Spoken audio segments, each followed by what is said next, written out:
Hello YouTubes, hello world.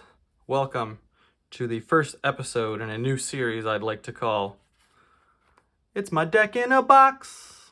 That's right, we've got a new series called Deck in a Box, episode 1. Our last video was about opening a booster box of Welcome to Wraith. Our next episode, this episode, is about building a deck. Now this is something I'd like to do on camera, but I had this idea after I did this already, so I'm gonna do this. I'm gonna do this one and show you exactly the kind of deck, not the kind of deck, the actual deck that I built with the cards from the booster box that I opened up. So if you are interested in getting into this game and you're not sure, hey, I don't know if I can open a box and build a semi-serviceable deck, I'm here to tell you that that's not true. You could probably build a few decks. So I'm just going to show you the one that I had in my heart of hearts and in my mind before I even opened this box. So it was something that I definitely wanted to build. So this is a Dorinthea warrior deck. It's probably the easiest, most fun class, I think, out of the box that you could really build. And I want to show you that you can just build this straight up out of the box with one booster box. So the purpose of this series, this episode is specifically going to be around building the deck after opening the box. And then really the main purpose of this series is to get roasted in the comments, because everyone's going to think that this deck is trash, and that's okay. That's the whole fun of it. I already noticed after I put this together some cards that I would remove and I would swap out and I would try different things. So this is definitely by no means like a good optimized deck, but it's definitely something that is fun and works, and I played some games online with it. So yeah, let's get into it. What is this deck? What did we open? What are we doing? So in a box, we have a ton of other cards. I had to kind of go through. First thing I did was sort all the cards by the generics, the warriors, and then all the other classes. So I didn't want to touch those because I knew I wanted to build this deck. So if you're drafting, you can kind of pick the cards that you like, and then you can use a combination of generic cards and not generic cards. But for this one, we've only got generic cards, and we've built the whole deck around this lady, Dorinthea Ironsong, and her Dawnblade. A very, very cool weapon, hits many times. The goal of this deck really is to just hit your opponent in the face multiple times a turn with your Dawnblade, or with a attack that makes your Dawnblade stronger. And that's what we're gonna do. So honestly, the equipment is not as important as the actual inclusions of the cards, but just to give you an idea, our headpiece is going to be this Hope Merchant's Hood. I think this is an awesome card for any kind of aggressive deck that you want to hit your opponent a lot, because if you have a full hand and you really don't like it, at any time you can just destroy this and draw a full new hand. So you can find the right pieces at any given time. And then I just kind of found 2 generic pieces of equipment. This is to let everyone know, you're cracking a box, you're gonna find enough equipment. I had plenty of these to throw these in multiple decks. So, if you want to open a box with a friend and build 2 decks, you can absolutely do that. We also, we found this little bad boy in the first box. So if you haven't seen that video, definitely go watch that.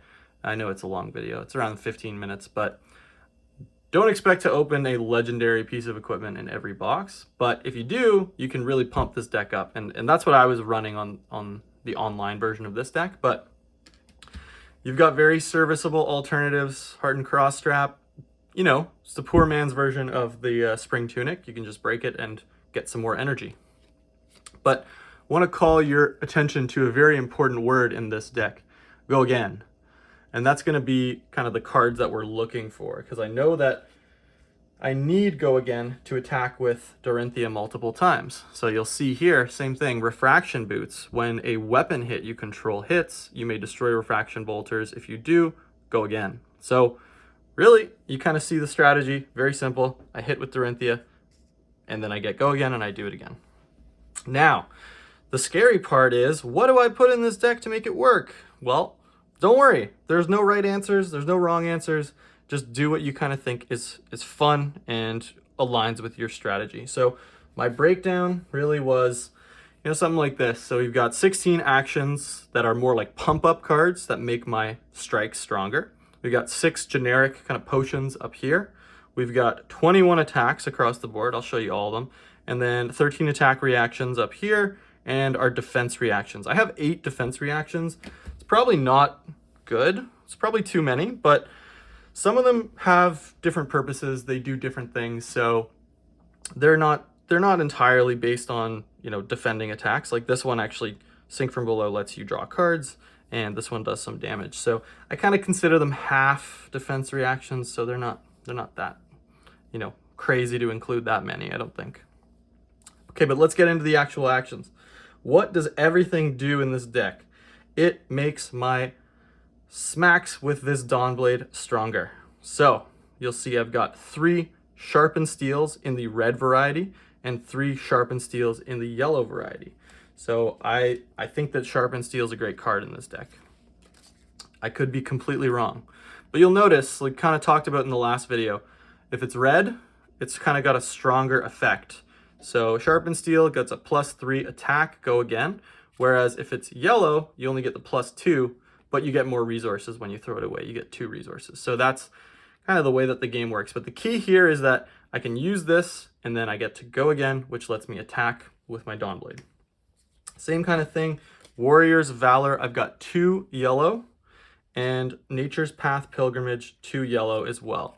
So I don't think these are particularly good cards, but these were the cards I got in the box, and that's what I built. So your next weapon attack gets +2, and if it hits, go again. So you can definitely find a way to go again with that.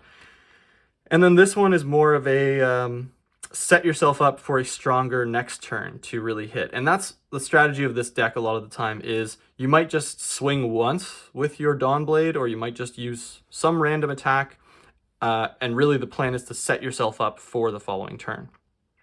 On that note, the best example of that is this Flock of Featherwalkers attack. So I know I'm jumping all over the place, but in terms of setting yourself up for the following turn, this is it's a strong attack on its own, you know, it's 5, but you basically show a card in your hand, and that lets you create a token in your deck, which I wish I had here. Quicken.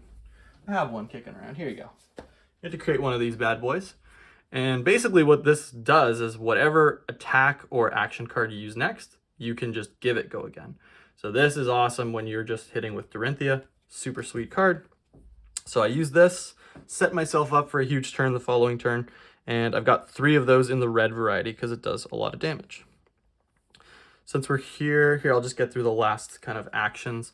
This gal, very, very strong card. I only got one of them in the box, so I only have one of them here. But basically, another sweet card, get +2 attack, and every time you hit, draw a card. So if you can pull these off, excellent kind of turns. So we already talked about the Flock of Featherwalkers. In terms of attacks, I don't have a ton of crazy variety. I've just got a ton of Scar for Scar. So I was lucky to pull 3 red, 2 yellow, 2 blue. If I had everything I wanted from the box, I would probably just have 3 red and 3 yellow. But I was just trying it out. So this card's awesome. You kind of want to be behind in your health total. You want to be taking hits so that you're automatically getting go again with this card. So very strong. That's kind of like the breakdown. Wounding Blow, I've got 3 red, 2 yellow. That's what I pulled. That's what I'm putting in. Just a strong attack, 4 attack. You'll notice the cost for these are 0 and 0 across the board. My attacks are cheap. Same with the Snatch that I pulled. I only pulled 2, but they're blue, unfortunately. You want to see the red one. The red one hits for more damage, but I'm just trying it out. You can pitch it for 3. Flock of the Featherwalkers costs 1 as well, so all my attacks really are 1 or 0. Now, the package that I threw in here that I think is super spicy is this Nimbleism package. So it's a generic action, and the next action card you play with cost 1 or less gets +3, and you get to go again. So what's an action card? This one. So you can give this +3, and it'll do 8 damage. Isn't that pretty cool? That seems pretty cool. But wait, there's more. So I've only got 3 red, 2 yellow, But there's also this little ditty, which is a warrior exclusive, which is called Nimble Strike. I only pulled 3 red and 1 yellow, so that's what I put in here. But as an additional cost, you can just throw out this Nimbleism from your graveyard, throw it away, banish it, and if you do, this attack gets +1 and go again. So if you've already played a Nimbleism, which is a great card, you can basically get this card to do 5 damage and you get to attack again. So I thought that was super cool. When I could pull that off, it was really cool. So you definitely want to throw away your Nimbleisms as soon as possible. Okay, what else we got here? Just go through these really quickly. Iron Song Response. I think this card's pretty good. Probably not the best attack reaction, but I had 2 reds, 3 yellows, and basically it's an attack reaction. So you play it, you play a strong attack, and then you can play this as well in that same attack if you have the resources. Just kidding, you don't need the resources. There's 0. So as long as your defending opponent uses a card to block, you can just give your attack +3, which is really good to make sure that your Dawnblades actually hit. And it's also after they've declared their blockers, so they can't really throw away any more cards to defend. They need to only use defense reactions at that point because you're in the reaction phase. I'll do a breakdown video of how all that stuff works. We can kind of see it when we play a bit. But I think that's a really cool little like gotcha. And then we've got Stroke of Foresight, 2 of these in red, 2 of these in yellow. This is a super cool card. You know, you give your weapon +3 attack. If the defending hero defended, you can take a card from your deck and then put 1 at the bottom of your deck. So just gives you the ability to set yourself up for a big turn. And then honestly, this is probably my favorite card. This is one of my favorite cards in the whole deck. Razor Reflex. I have 3 reds, 1 yellow. It's all I pulled. Choose one. So it lets you literally do either or. If you want to give your Dawnblades +3 and swing with that, or if you want to give a target attack with cost 1 or less, which is pretty much all of our cards, you can give it +3 and go again. So you can see, you know, I took a pretty simple approach to building this deck. It's, you know, pretty brain dead. Just put all the cards that say plus attack and give go again. That's it. That's how you get this deck functioning. There's some supplemental stuff that I just wanted to try because I thought it was cool. You know, attack reactions. We can talk about these too. Sorry, defense reactions. Steelblade Shunt. I just included these. I think with defense reactions, it's okay to kind of go up to a higher pitch color, because at the end of the day, you know, if you're not defending, if you're the aggressor, you can kind of throw these away to generate resources, but they defend for a reasonable amount. 5 is a pretty good number. And then you can deal 1 damage to the attacking hero. Same with Sink from Below. This one is definitely an interesting card. You get, you know, it's free, so you don't actually need to pay to use this to defend. And you may put a card from your hand on the bottom of your deck if you do draw a card. Again, same kind of thing. Set yourself up for success. A1, A+. What else we got? Last few cards, just literally because I pulled them, I wanted to try them. Remembrance. I like this card because I saw someone else run it and it looks cool. That's reason enough to try it. And, you know, you can put some really powerful cards back into your deck. Sigil of Solace, just a little bit of life gain if you're running low. I think this card's bad in this deck, but I just included it anyway. Potion of Strength, you can give your next attack +2, go again. But hey, I'm going to keep trying it. This card is good. Energy Potion. Anytime you can pitch it for 3, but if it's not your turn, you need an instant, you can destroy it for 2 energy. So if somebody is putting the pressure on you and you need resources, you can Energy Potion anytime. And then Time Snap Potion. Just a super cool card. I want to try all the potions to see if they're strong. I probably would get rid of the potions and just run more energy potions and then get the right kind of combinations of other cards. But yeah, this is the deck straight out of the box. And that's my deck in a box. I hope you enjoyed. That's our kind of first episode ever. I'm going to try to build another deck with that same box.